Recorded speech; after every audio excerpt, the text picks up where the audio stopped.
ഒരു ചെറുപ്പക്കാരനെ പോലീസ് സ്റ്റേഷനിലിട്ട് 4-5 പേര് ക്രൂരമായി മർദ്ദിച്ചു.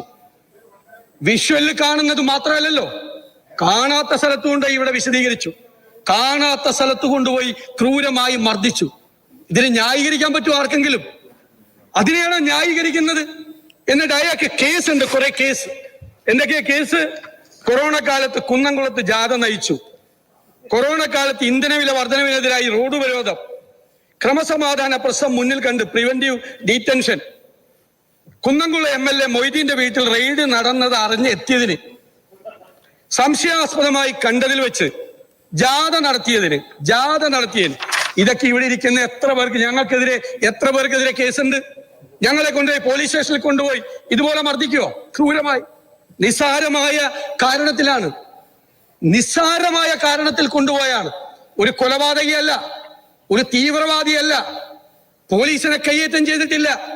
മദ്യപിച്ചു എന്ന് കള്ളക്കേസുണ്ടാക്കി, പരിശോധിച്ചപ്പോ മദ്യപിച്ചിട്ടില്ല എന്ന് പറഞ്ഞു. ഒരു കുഞ്ഞിനെയല്ലേ നിങ്ങൾ, വല്ലോന്റെ മക്കളല്ലേ? എന്നിട്ട് അതിനെ വന്ന് ന്യായീകരിക്കുകയാണ് നിങ്ങൾ. ഒരു നാണവുമില്ല. ഈ ക്രൂരമായ മർദ്ദനത്തെ നിങ്ങൾ ന്യായീകരിക്കുകയാണ്. അതാണ് നിങ്ങൾ ചെയ്തത്, അതാണ് നിങ്ങൾ ചെയ്തുകൊണ്ടിരിക്കുന്നത്. സർ, ഈ ദൃശ്യങ്ങൾ പുറത്തു വന്നപ്പോഴല്ലേ എന്നെ തടസ്സപ്പെടുത്തിയ മുഖ്യമന്ത്രി സംസാരിക്കില്ല, എന്നെ തടസ്സപ്പെടുത്തിയ മുഖ്യമന്ത്രിയോട് സംസാരിക്കില്ല. മുഖ്യമന്ത്രി തടസ്സപ്പെടുത്തിയ അങ്ങ് സംസാരിക്കേ പ്ലീസ്, അങ്ങ് സംസാരിക്കേ പ്ലീസ്. അവിടെ ഇരിക്ക്. സാറേ, പോലീസിനെ തിരുത്താനല്ല നിങ്ങൾ ശ്രമിച്ചത്, നിങ്ങൾ ഈ ദൃശ്യങ്ങൾ പിടിച്ചു വെക്കാനാണ് ശ്രമിച്ചത്. സാർ, ഈ ദൃശ്യം പുറത്തു വന്നതോടുകൂടി എത്ര ദൃശ്യങ്ങളാണ് പിന്നീട് പുറത്തേക്ക് വന്നത്? എത്ര പരാതികളാണ് പുറത്തേക്ക് വന്നത്? ഇവിടെ പറഞ്ഞല്ലോ, കുന്നംകുളത്ത് പീച്ചിയിൽ നിങ്ങളുടെ LC സെക്രട്ടറിയുടെ കരണക്കുറ്റിക്കിട്ടല്ലേ പോലീസ് അടിച്ചത്? എന്നിട്ട് ഏരിയ സെക്രട്ടറി വന്നിട്ട് മാറ്റിയ പരാതിയില്ല. ആ പാവം പറയും എന്നെ മാറ്റിക്കൊള്ളാൻ പറഞ്ഞു LC സെക്രട്ടറി സ്ഥാനത്ത് നിന്ന്. എന്റെ കരണക്കുറ്റിക്ക് ഒത്തുതീർപ്പിന് പോയതാ പോലീസ് സ്റ്റേഷനിൽ. മൂവാറ്റുപുഴയിലെ കാര്യം മാത്യു കൊല്ലനാടൻ പറഞ്ഞു. കോഴിക്കോട് ലീഗ് നേതാവിന്റെ കരണത്തടിക്കുന്ന ദൃശ്യങ്ങൾ വന്നു. തിരുവനന്തപുരത്ത് പാവപ്പെട്ട ഒരു സ്ത്രീയെ കക്കൂസിന് വെള്ളം എടുത്ത് കുടിക്കാൻ ഒരു ദളിത് സ്ത്രീയോട് പറഞ്ഞ നാണം കെട്ട പോലീസാണ് നിങ്ങളുടെ. 20 മണിക്കൂർ പോലീസ് സ്റ്റേഷനിൽ നിരപരാധിയായൊരു ദളിത് യുവതിയെ ഇരുത്തിയിട്ട് വെള്ളം കുടിക്കാൻ ചോദിച്ചപ്പോ കക്കൂസിൽ പോയി വെള്ളം എടുത്ത് കുടിക്കാൻ പറഞ്ഞ നാണം കെട്ട പോലീസാണ് നിങ്ങളുടെ പോലീസ്. നാണം കെട്ട പോലീസ്. നിങ്ങള് അരിമ്പൂരിൽ, പിന്നെ അന്തിക്കാട് തോർത്തിൽ കരിക്ക് ചുരുട്ടിയിട്ട് ഇടിച്ചത് ഇവൻ ആരാണ്? ആക്ഷൻ ഹീറോ ബിജുവാ. സിനിമയിൽ കാണുന്നത് പോലെ കരിക്ക് കെട്ടിയിട്ടാണ്. നിസ്സാര കേസിലാണ്. ചിറയൻകീഴിലെ പെപ്പർ സ്പ്രേ. നിങ്ങൾ എന്നു മുതലാണ് കരിക്കും പെപ്പർ സ്പ്രേയും പോലീസിന്റെ ആയുധമാക്കി അംഗീകരിച്ചത്? പാവപ്പെട്ട നിരപരാധികളായ സാധാരണക്കാരായ മനുഷ്യരാണ് പോലീസ് സ്റ്റേഷനിൽ വെച്ച് പീഡിപ്പിച്ചത്. കൊടുങ്ങല്ലൂരിൽ ഒരു അർബുദ രോഗി, ക്യാൻസർ രോഗി, അയാൾ കരഞ്ഞു പറഞ്ഞു, ഞാൻ ക്യാൻസർ പേഷ്യന്റ് ആണ്, നിങ്ങളെ സംശയത്തിന്റെ പേരിലാണ് എന്നെ അറസ്റ്റ് ചെയ്യുന്നത്, CCTV നോക്ക് എന്ന് പറഞ്ഞു. അയാളെ താഴെ ഇരുത്തി അയാളുടെ കാലിൽ പല റൗണ്ട് നേരത്തെ പറഞ്ഞതുപോലെ ചൂരൽ പ്രയോഗം നടത്തി. ക്യാൻസർ പേഷ്യന്റ് ആണ് എന്ന് പറഞ്ഞിട്ട്. അടൂരിൽ നിങ്ങളുടെ DYFIയുടെ മേഖലാ സെക്രട്ടറി അല്ലേ 2 മണിക്കൂർ കൊണ്ടൊരു കള്ളക്കേസ് എടുത്ത് സ്റ്റേഷനിൽ കൊണ്ടുപോയി ക്രൂരമായി മർദ്ദിച്ചത്. ആ മേഖലാ സെക്രട്ടറിയുടെ അപ്പനും അമ്മയും പറഞ്ഞെന്താ?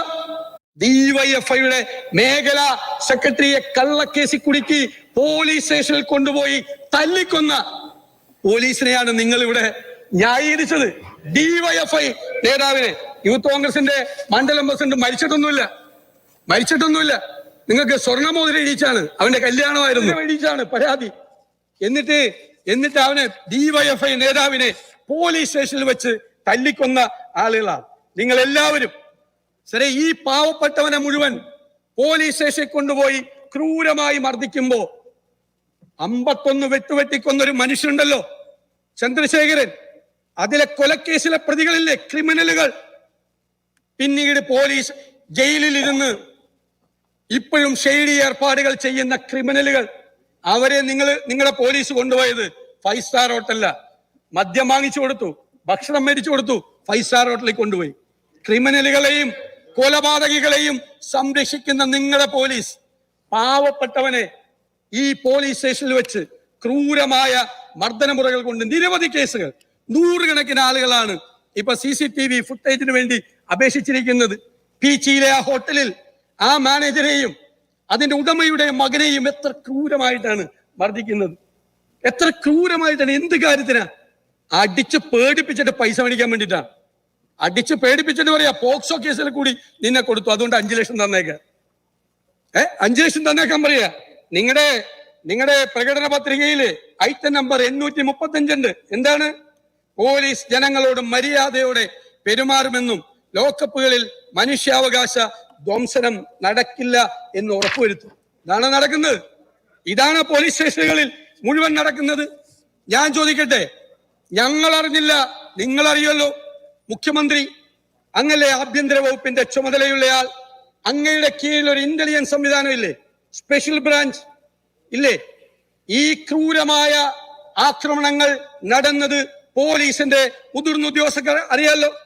അവരുടെ അടുത്ത് പരാതികൾ വന്നിട്ടുണ്ടല്ലോ. ഈ കേസുകളിൽ നിരവധി. ഈ DYFI-കാരനെ പോലീസ് സ്റ്റേഷനിൽ വെച്ച് തല്ലിക്കൊന്ന കേസ് മുഖ്യമന്ത്രിക്ക് പരാതി കിട്ടിയിട്ടുണ്ടല്ലോ.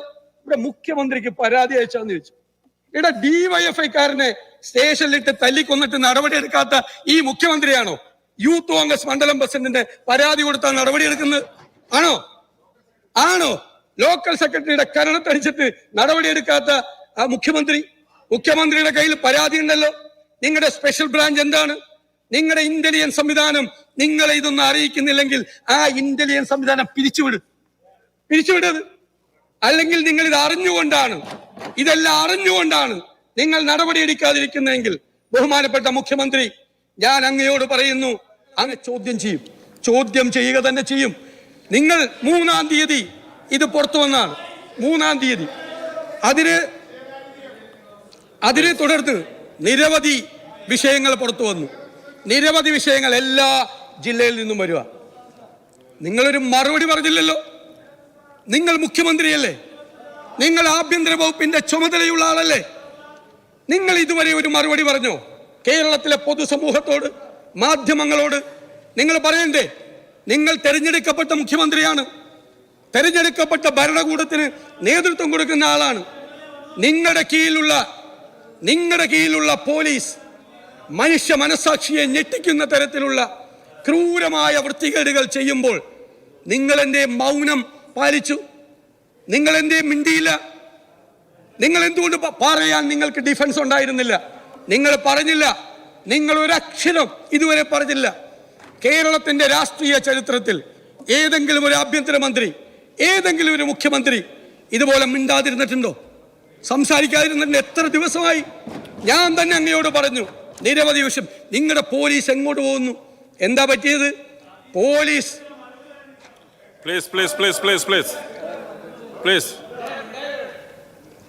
സർ, പോലീസ് ഒരു ഫോഴ്സാണ്. ആർമി പോലെയൊക്കെയുള്ള ഒരു ഫോഴ്സാണ്. ഒരു അർദ്ധ സൈനിക സംവിധാനം പോലെയാണ് പോലീസ് ഒരു ഫോഴ്സ് എന്ന് പറയുന്നത്. അതിനൊരു ഹൈറാർക്കി ഉണ്ട് സാർ. ആ ഹൈറാർക്കി കേരളത്തിലെ പോലീസിൽ പ്രവർത്തിക്കുന്നുണ്ടോ? നിങ്ങളുടെ രാഷ്ട്രീയ ഇടപെടലുകൾ, നിങ്ങളുടെ ഉപജാപക സംഘത്തിന്റെ ഇടപെടലുകൾ, ഈ DGP പറഞ്ഞാൽ SP കേൾക്കുവോ? കാരണം SP വെച്ചിരിക്കുന്ന വേറെ ആളാ. SP പറഞ്ഞാൽ SHO കേൾക്കുവാ? SHOക്ക് കമ്മിറ്റ്മെന്റ്, അക്കൗണ്ടബിലിറ്റി വേറെ ആളുകളോടാണ്. നിങ്ങൾ ഈ 9 വർഷക്കാലം കൊണ്ട് പോലീസിന്റെ ഹൈറാർക്കി നിങ്ങൾ തകർത്ത് തരിപ്പണമാക്കി. ഇത് സ്കോട്ട്ലൻഡ് യാർഡിനെ വെല്ലുന്ന പോലീസായിരുന്നു ഒരു കാലത്ത്. നല്ല മിടുമിടുക്കന്മാരായിട്ടുള്ള പോലീസ് ഉദ്യോഗസ്ഥന്മാർ ഇപ്പോഴും ഉണ്ട് സർവീസിൽ. അവർക്ക് വല്ല കാര്യമുണ്ടോ? ഏറാൻ മൂളികൾക്ക് പ്രോത്സാഹനം കൊടുത്ത് എന്ത് വൃത്തികേട് ചെയ്യുന്നവനെയും കൊടപിടിച്ച് സംരക്ഷിക്കുകയാണ് നിങ്ങൾ പൊളിറ്റിക്കൽ പ്രൊട്ടക്ഷൻ കൊടുക്കുകയാണ്.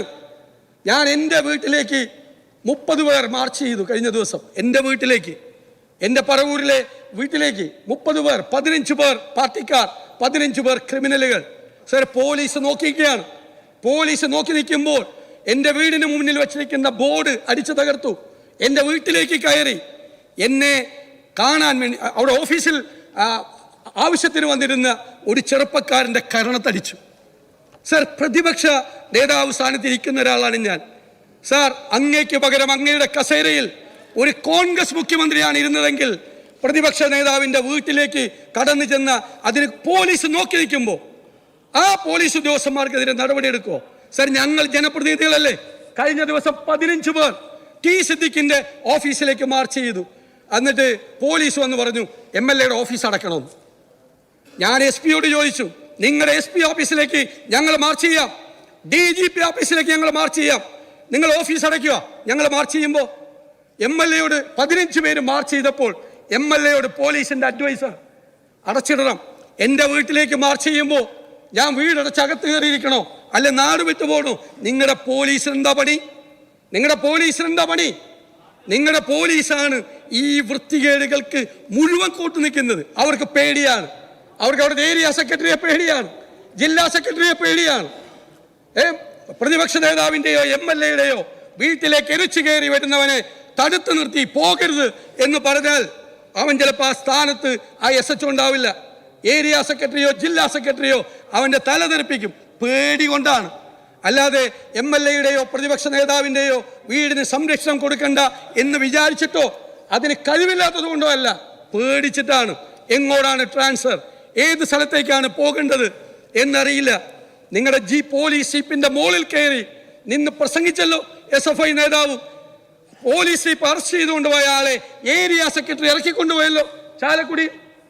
എന്നിട്ട് നടപടിയെടുത്തോ? അയാളൊക്കെ ഇപ്പോഴും ആ സ്ഥാനത്ത് തുടരുകയാണ്. ആ ഉദ്യോഗസ്ഥനാണ് മാറ്റിയത്. നിങ്ങൾ ഈ പോലീസിൽ രാഷ്ട്രീയം കുത്തിക്കയറ്റി പഴയ കാലത്ത് സെൽ ഭരണം ഉണ്ടായതിൻ്റെ ഓർമ്മകളിലേക്ക് നിങ്ങൾ കേരളത്തെ കൊണ്ടുപോവുകയാണ്. ഞങ്ങൾ വീണ്ടും ആവർത്തിക്കുന്നു, ഇപ്പോൾ പുറത്തു വന്ന കേസുകളിൽ ഉത്തരവാദികളായ ആളുകളെ, കുന്നംകുളം കേസിൽ ആ ഉത്തരവാദികളായ ഉദ്യോഗസ്ഥന്മാരെ സർവീസിൽ വെച്ചുകൊണ്ടിരിക്കുന്നു.